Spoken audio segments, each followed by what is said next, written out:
कोयलांचल की श्रमिक राजनीति में शुक्रवार को बड़ा उलटफेर देखने को मिला। कुसुंडा क्षेत्र संख्या 10 के कई वरिष्ठ मजदूर नेताओं ने जनता मजदूर संघ का दामन छोड़कर राष्ट्रीय जनता कामगार संघ का दामन थाम लिया। मौके पर सैकड़ों की संख्या में समर्थक भी उनके साथ मौजूद रहे, जिससे यह बदलाव चर्चा का विषय बन गया। इन नेताओं ने राष्ट्रीय जनता कामगार संघ के पूर्व अध्यक्ष रामाधीर सिंह के विचारों से प्रभावित होकर उनके नेतृत्व में श्रमिक हितों की लड़ाई लड़ने का संकल्प लिया। इसी कार्यक्रम में अरविंद सिंह को संगठन का सचिव नियुक्त किया गया, जबकि बलवंत सिंह को कुसुंडा क्षेत्र का अध्यक्ष बनाया गया। कार्यक्रम के दौरान राष्ट्रीय जनता कामगार संघ के अध्यक्ष एवं पूर्व महापौर इंदु सिंह तथा संघ की महामंत्री आसनी सिंह विशेष रूप से उपस्थित रहीं। उन्होंने नौ शामिल नेताओं का स्वागत करते हुए संगठन की मजबूती और मजदूरों के अधिकार की रक्षा को प्राथमिकता देने की बात कही। उन्होंने कहा कि संगठन में अरविंद सिंह जैसे अनुभवी नेताओं के आने को लेकर संघ के भीतर नई ऊर्जा का संचार देखा जा रहा है। माना जा रहा है कि आने वाले दिनों में श्रमिक आंदोलन में इसका सीधा असर देखने को मिलेगा। मौके पर शामिल हुए अरविंद सिंह ने कहा कि पूर्व अध्यक्ष रामाधीर सिंह के विचारों से प्रभावित होकर उन्होंने यह फैसला लिया है। वो हमेशा मजदूरों की बात करते हैं और उनके हक के लिए संघर्षरत रहते हैं। अब उनके साथ मिलकर कामगारों की आवाज बनेंगे। मैं तो जनता मजदूर संघ से त्याग पर 3 तारीख को ही दे दिया हूँ, 3 जून को ही दे दिया हूँ। आज मैं विधिवत रूप से राष्ट्रीय जनता कामगार संघ में अपने कुसुंडा क्षेत्र के बाकी जो हमारे साथीगण थे, पदाधिकारीगण या मजदूरगण जो है, उनके साथ में हम लोग राष्ट्रीय जनता कामगार संघ में आज अपना ज्वाइनिंग किए। कितने लोग आप लोग एक साथ ज्वाइन किए हैं? हम लोग की संख्या तो 1000 है, समझिए 1000 कार्यकर्ता और सब पदाधिकारी मिलकर। हाँ, कुसुंडा क्षेत्र। जनता मजदूर संघ में कितना दिन कार्य किया? मैं जब से ज्वाइन किया तब से लेकर के जिस दिन तक त्याग पत्र दिया 3 जून, उसके पहले तक जनता मजदूर संघ में रहा। मैंने कभी कोई यूनियन चेंज नहीं किया, लेकिन इधर विगत कुछ दिनों से, साल भर से हम लोग के साथ जनता मजदूर संघ का जो नेतृत्व है, उनका व्यवहार हम लोग के साथ ठीक ढंग से नहीं हो रहा था। हम लोग अपने आप को अपमानित महसूस कर रहे थे और जो मजदूरों को जो जायज काम था उसके लिए हम लोग का कोई भी सुनवाई नहीं हो रहा था।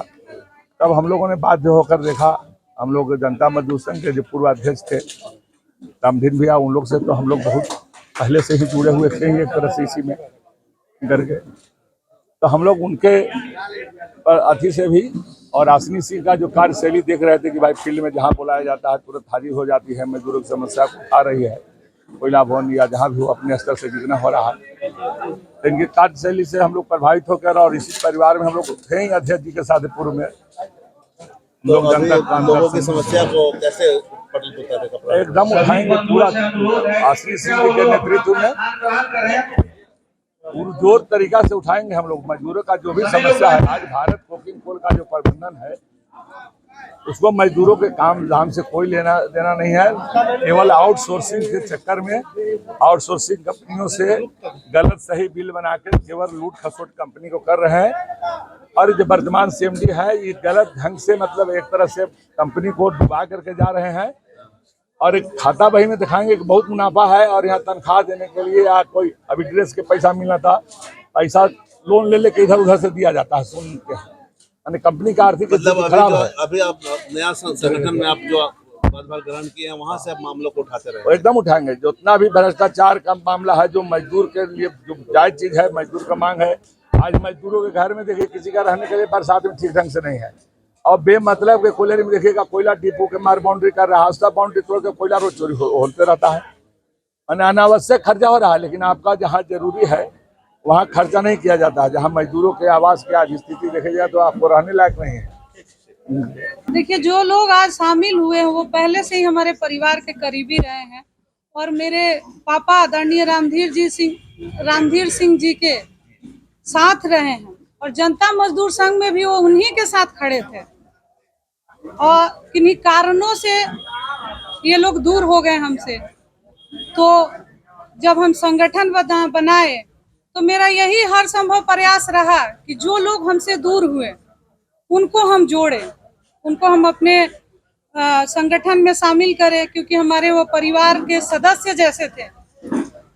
जो कि मेरा प्रयास आज सफल हो रहा है और मेरा आगे भी यही प्रयास रहेगा कि जो लोग अब भी हमारे परिवार से दूर हैं, जो हमसे बिछड़े हुए हैं, उनके लिए भी हम प्रयास करेंगे कि वो हमारे साथ आए, और मुझे पूरा भरोसा है कि मेरा प्रयास सफल होगा, पुनः घर वापसी का लोगों का प्रयास रहेगा। एकदम रहेगा। मैडम एक चीज और समझना चाहेंगे, लगातार मुखर होकर अभी आप समस्याओं को उठा रही है, झरिया में आउटसोर्सिंग के जो मुद्दे हैं, चाहे विस्थापन के जो मुद्दे हैं, क्या लग रहा है अभी आपको इसमें, आगे क्या कुछ पहल रहेगा? देखिए, मेरे संगठन का तो मुख्य उद्देश्य वही है, मजदूर के हित में काम करना, मजदूर हित सर्वोपरि, और जो भी मजदूर के हित के लिए बना है उसके लिए हम आवाज उठाएंगे और मजदूरों के हित की लड़ाई लड़ेंगे और उनको न्याय दिलवाएंगे। अभी आउटसोर्सिंग कंपनी से जो वार्ता हुई थी, आप भी गई थी वार्ता करने, वहाँ पर क्या लग रहा है, मतलब राजनीतिक तरह दिया जा रहा है इस मामले को?